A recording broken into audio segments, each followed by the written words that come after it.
नमस्कार मित्रों, astrology with Shyam Kumar Sharma channel में आपका स्वागत है।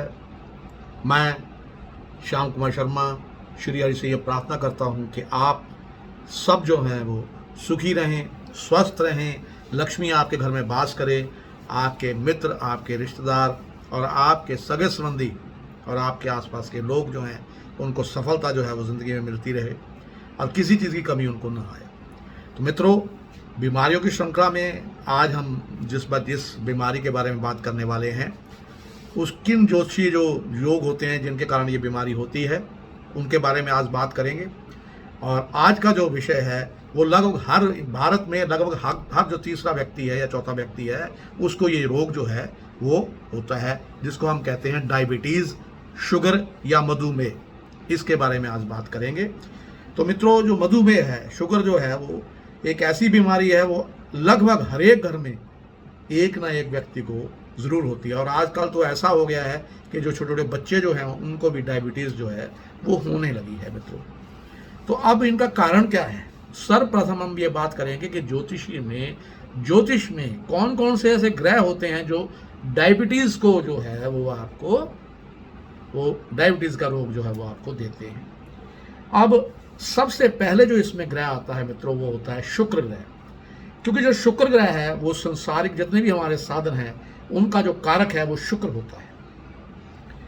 अब शुक्र यदि सूर्य या मंगल से पीड़ित होकर जल तत्वीय राशि में हो, गुरु अथवा शुक्र यदि 8वें भाव में पीड़ित होकर यानी कि नीच होकर पड़ा हो तो मधुमेह रोग जो है वो होता है। शुक्र किसी पाप ग्रह के साथ 8वें भाव में बैठ जाए तब भी जो है डायबिटीज होती है। शुक्र यदि दूसरे भाव में हो और लगन भाव जो है वो आपका क्षीण हो, नीच हो तो या पीड़ित हो, और साथ ही लग्नेश जो है वो 6ठे भाव में षष्ठेश के साथ नीच का होकर स्थित हो तो डायबिटीज जो है वो होना पक्का होता है। अब है दूसरा ग्रह जो इसमें हमें जो डायबिटीज के लिए कारक होता है वो क्या है? वो है चंद्रमा। चंद्रमा जो है वो हमारे मन का कारक है। हमारे मन में क्या चलता है क्या नहीं चलता उसका सारा निर्धारण जो है वो चंद्रमा करता है। अब डायबिटीज क्यों होती है चंद्रमा के कारण? जब चंद्रमा सूर्य अथवा मंगल से पीड़ित हो जाए और जल तत्वीय राशि में स्थित हो, चंद्रमा अगर शनि से बुरी तरह पीड़ित हो जाए, चंद्रमा अगर जल तत्वीय राशि में स्थित हो और राशि का अधिपति जो राशि का मालिक है वो अगर 6ठे भाव में जल तत्वीय राशि में हो तो मधुमेह जो है वो होना निश्चित होता है। अब गुरु और चंद्रमा अगर पीड़ित हों तो पीड़ित करने वाला ग्रह जो है जो उनको पीड़ित कर रहा है गुरु और चंद्रमा में को, और 8वें भाव में वो ग्रह बैठा हो तब भी मधुमेह होने की संभावना होती है। अब तीसरा ग्रह जो इसके लिए कारक होता है वो होता है बृहस्पति।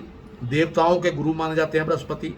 अगर गुरु शनि से बुरी तरह पीड़ित हो और गुरु जो है पूर्व आषाढ़ा नक्षत्र में हो, गुरु अगर राहु के नक्षत्र में हो या इससे प्रभावित हो जाए, और 7वें भाव में कर्क अथवा तुला राशि हो, तुला राशि अथवा 7वें भाव में हो तो इससे अधिक अगर ग्रह भी स्थित हों तब भी डायबिटीज जो है वो होने की संभावना रहती है मित्रों। अब रोग का घर कौन सा होता है? रोग का घर होता है 6ठा, और मृत्यु का घर कौन सा होता है? आपकी कुंडली का 8वां घर।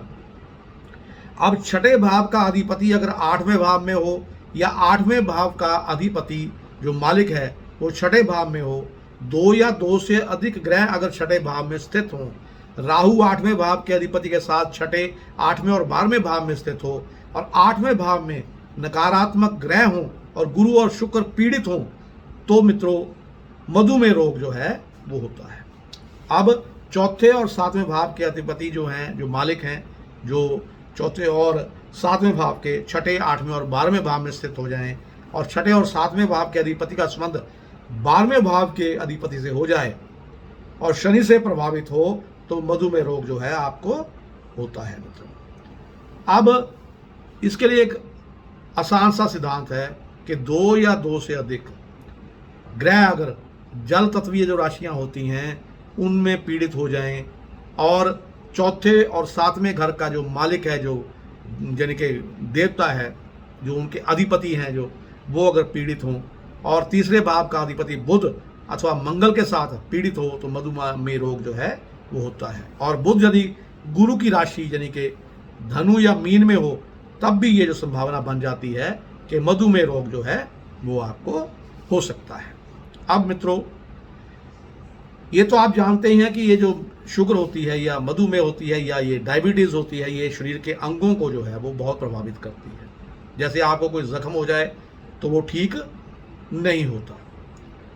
अब इसके अलावा मैं आपको और भी कुछ बता सकता हूं कि अगर आपकी कुंडली में हम बृहस्पति की स्थिति देखें तो बृहस्पति अगर आपकी राशि से, आपकी जो राशि है उससे 6, 8वें और 12वें भाव में दुर्बल यानी कि अवस्था में हो तो ऐसे जातक डायबिटीज की समस्या से ग्रसित हो सकते हैं। और अगर आपकी कुंडली में शनि की जो स्थिति है कर्क राशि अथवा चंद्रमा से शनि का दृष्टि या युति संबंध होने पर भी डायबिटीज होने की संभावना आपको रहती है। अब बृहस्पति के बाद कई बार शनि का जो संबंध बन जाए या शनि के राशि चक्र में बृहस्पति स्थित हो जाए और किसी हानिकर ग्रह की उस पर दृष्टि पड़ जाए तो ऐसे में जातक को हाई शुगर, हाई डायबिटीज से वो ग्रसित हो सकता है। इस विकार का एक अन्य कारण जो है वो जातक की जन्म कुंडली में शनि की दृष्टि या इन दोनों ग्रहों की यानी बृहस्पति और शनि की जो युति है उसके कारण भी हो सकता है। अब आपकी कुंडली में राहु की स्थिति क्या हो? अब आपकी कुंडली में राहु की स्थिति 8वें या त्रिकोण भाव यानी पहले 5वें और 9वें में हो और राहु का 8वें भाव के स्वामी, 8वें भाव का जो स्वामी ग्रह है उसके साथ अगर युति हो जाए तब भी आपको डायबिटीज होने की संभावना रहती है। लगन और अष्टम भाव के स्वामी की अगर स्थिति भी देखनी पड़ती है तब भी पता लग जाएगा कि आपको शुगर होगी या नहीं होगी। त्रिक भाव कौन से होते हैं? 6, 8वां और 12वां। अगर इसमें कोई पाप ग्रह जो है वो लगन में स्थित हो जाए और लग्नेश चंद्रमा, गुरु और शुक्र में से कोई 2 ग्रह बुरे स्थानों में स्थित होकर अन्य प्रकार से अशुभ हों तो डायबिटीज की समस्या जो है हो जाती है। इसके साथ ही अष्टम भाव पर यदि पाप ग्रह का प्रभाव हो और चंद्रमा, गुरु और शुक्र में से कोई 2 ग्रह अशुभ हो तो भी डायबिटीज होने का खतरा बना रहता है। अब मैंने सब चीजें आपको बता दी कि कौन से ग्रह का क्या है यानी कि फलादेश जिससे ये डायबिटीज होने की संभावना रहती है। इसके अलावा आप किसी अच्छे ज्योतिषी को, जानकार ज्योतिषी को अपनी कुंडली दिखा सकते हैं और वो भी आपको ये बता देगा। उसके बाद अब मित्रों बात करेंगे कि ज्योतिषीय जो है ये डायबिटीज जो है इसके ज्योतिषीय उपाय ठीक करने के क्या हो सकते हैं।